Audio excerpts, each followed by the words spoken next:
Saudara, Anda menyaksikan Breaking News Kompas TV bersama saya Niputu Trisnanda. Informasi pertama, Saudara, militer Amerika Serikat menyebut telah mengakhiri gelombang serangan udara terbaru yang ditargetkan ke Iran. Iran pun membalas dengan serangan rudal dan drone yang menargetkan Bahrain dan Kuwait saat dini hari.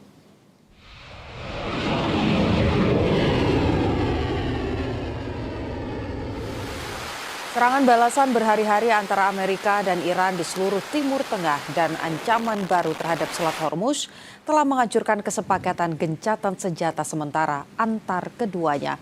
Hal ini mendorong dimulainya kembali perang di kawasan Teluk secara habis-habisan. Sejumlah pejabat Iran menyebut bahwa serangan Amerika Serikat telah menewaskan lebih dari 35 orang dan melukai lebih dari 300 lainnya. Serangan udara Amerika juga menjangkau daerah sekitar ibu kota Iran, Tehran, untuk pertama kalinya dalam gelombang serangan terbaru ini.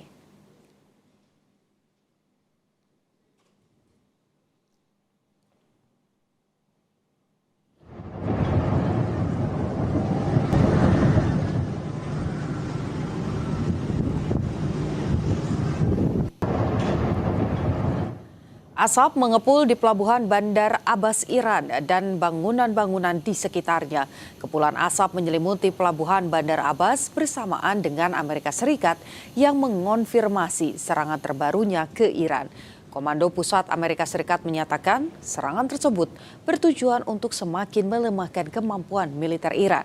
Media pemerintah Iran mengklaim bahwa infrastruktur sipil termasuk jembatan, stasiun kereta api, dan bandara dihantam serangan Amerika Serikat.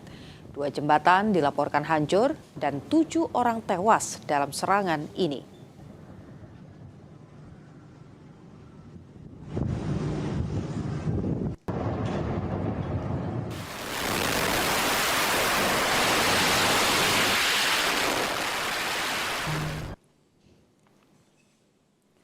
Amerika Serikat melaporkan telah menyerang puluhan target militer Iran pada Kamis waktu setempat. Serangan ini jadi tanda aksi saling serang Amerika Serikat dengan Iran berlangsung selama 6 malam berturut-turut. Rekaman yang dirilis oleh Komando Pusat Amerika Serikat menunjukkan pesawat militer yang lepas landas serta ledakan dan kepulan asap yang membumbung dari lokasi-lokasi yang tidak disebutkan secara spesifik. Lokasi dan tanggal pengambilan rekaman tersebut tidak dapat diverifikasi secara independen.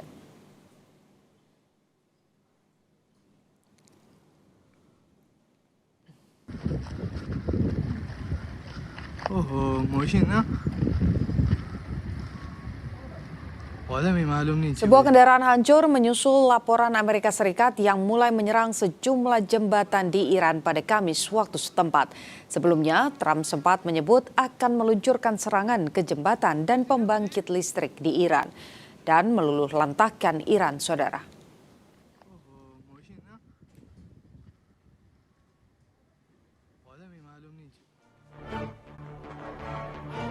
Sementara itu, Korps Garda Revolusi Islam atau IRGC merilis rekaman serangan rudal yang dilakukan selama gelombang operasi yang mereka sebut-sebut sebagai Nasr 2 atau Kemenangan 2. Ini merupakan serangan balasan sebagai respons atas serangan atas Amerika Serikat terbaru ke Iran.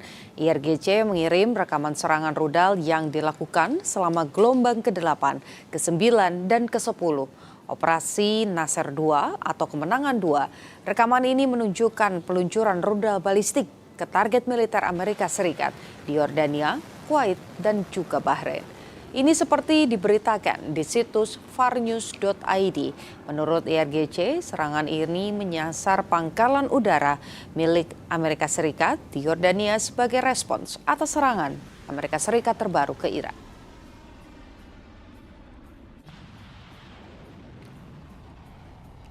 Iran dan Amerika Serikat terus meluncurkan serangan balasan dari target fasilitas sipil hingga infrastruktur di negara sekutu.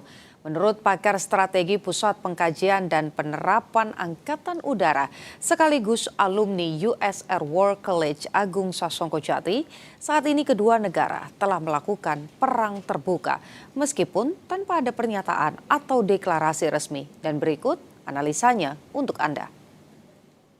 Jadi gini, secara teknis militer ya, pelajaran di Amerika nih ya, bahwa kita sudah melewati fase konflik abu-abu atau gray zone area atau perang bayangan. Saat aset udara AS melakukan serangan kinetik malam demi malam, seperti gelombang ke-6, ya mereka udah gelombang ke-6 sampai tanggal 17 Juli mulai tanggal 11, ke infrastruktur strategis Iran, dan Iran merespon dengan serangan balistik dan drone ke pangkalan di Kuwait, Bahrain, Jordania, dan lainnya. Itulah definisi operasional dari perang terbuka. Jadi sekarang udah perang terbuka ya. Perang terbuka itu tidak lagi membutuhkan deklarasi perang formal seperti zaman dulu. Dalam perang modern, ketika dua negara secara aktif berulang kali menargetkan instalasi militer serta infrastruktur kritis serta satu sama lainnya dengan kekuatan kinetik, baik rudal, bom, drone, secara de facto perang terbuka sudah terjadi. Nah, Washington sudah membuang narasi diplomatik dan mengadopsi narasi eksistensial, yang berarti mereka sudah masuk ke mode total war dalam kerangka tujuan strategis mereka, yaitu menghancurkan kapasitas Iran untuk memproyeksi kekuatan. Di sisi lain, blokade Selat Hormuz oleh Iran dan aktivitas penuh poros perlawanan, Hezbollah, milisi Irak, dan lainnya menunjukkan bahwa Iran tidak lagi menahan diri. Mereka sedang melakukan perang atrisi atau war of attrition, dan akhirnya kita akan melihat penggunaan senjata strategis untuk type of strike jarak jauh ya, dan penggunaan rudal balistik jarak jauh. Ini bukan lagi skirmish, bahasa Indonesianya pertempuran kecil ini. Ini adalah pertukaran serangan yang dirancang untuk melumpuhkan fungsi negara. Amerika mencoba menghancurkan sistem komando dan kendali Iran, sementara Iran mencoba merusak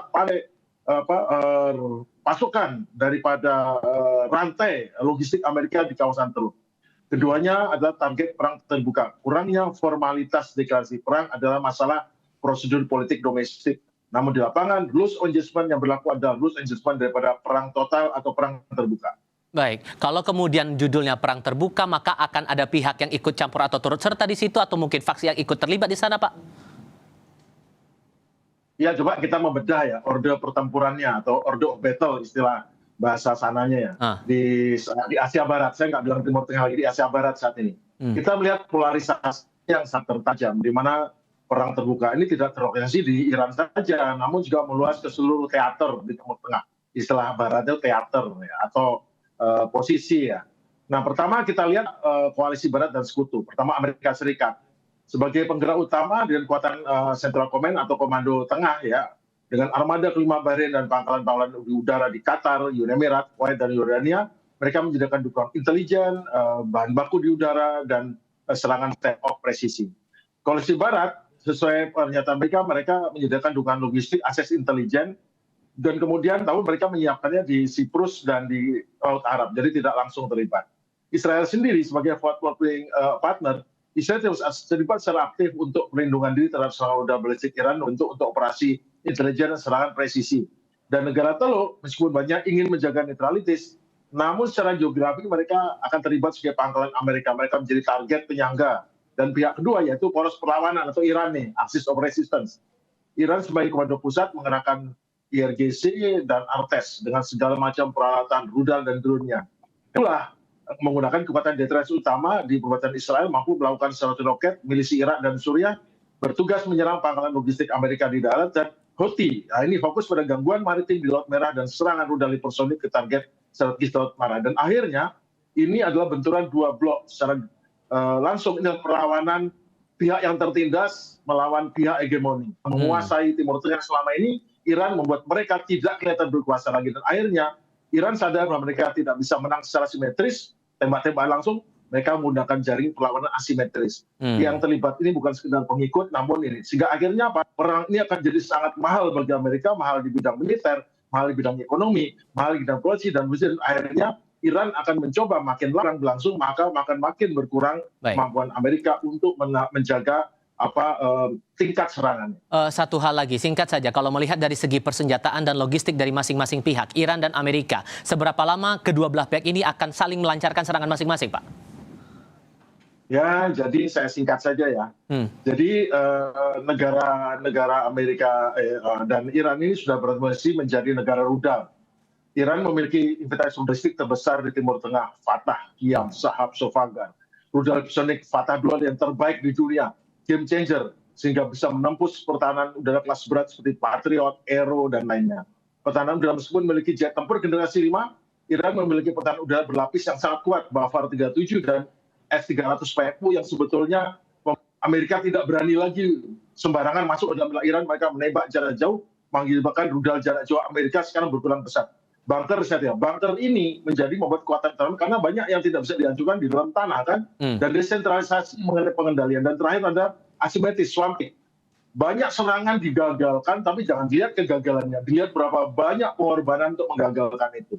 Jadi untuk melawan Korea Barat, Iran tidak akan menang dalam perang konvensional, tapi dia memaksa perang ini terlalu mahal, sehingga membuat Amerika dan sekutunya tidak bisa meneruskan. Pada akhirnya mereka akan diam, tidak menyerang, kehabisan senjata, dan itu berarti mereka akan bertepuk lutut. Sekarang mereka memaksa pihak Barat, pihak Amerika, untuk bagaimana saja meminta perdamaian dengan konsesi yang lebih menguntungkan Iran dibandingkan. Karena dulu kan MOU pertama itu seperti penyerahan diri Amerika, sepenuhnya membuat keuntungan Iran, yang sekarang saat Amerika agak terbuka sendiri, agak kurang kendor tekanan, mencoba mengingkarinya. Tapi nanti akan kembali ke posisi semula, Amerika akan surrender lagi, mengalah pada banyak Iran. Kita bisa lihat seperti itu arahnya. Sementara itu, Saudara, Angkatan Darat Iran juga mengumumkan telah meluncurkan gelombang baru serangan drone ke fasilitas militer Amerika Serikat di Kuwait dan Bahrain. Serangan ini merupakan bagian dari fase ke-10 Operasi Saikeh atau petir sebagai balasan atas serangan Amerika Serikat ke wilayah Iran. Menurut pernyataan resmi yang dikutip situs Far News, drone Iran menghantam instalasi radar, pertahanan udara, dan penyimpanan bahan bakar di pangkalan udara di Kuwait.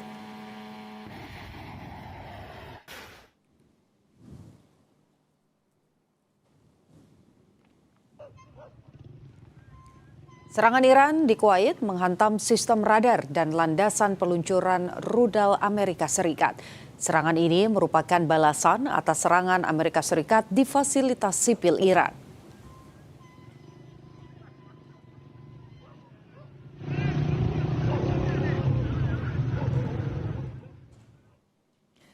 Jangan kemana-mana, Saudara. Setelah ini, kami Breaking News Kompas TV masih akan kembali dengan sejumlah informasi untuk Anda.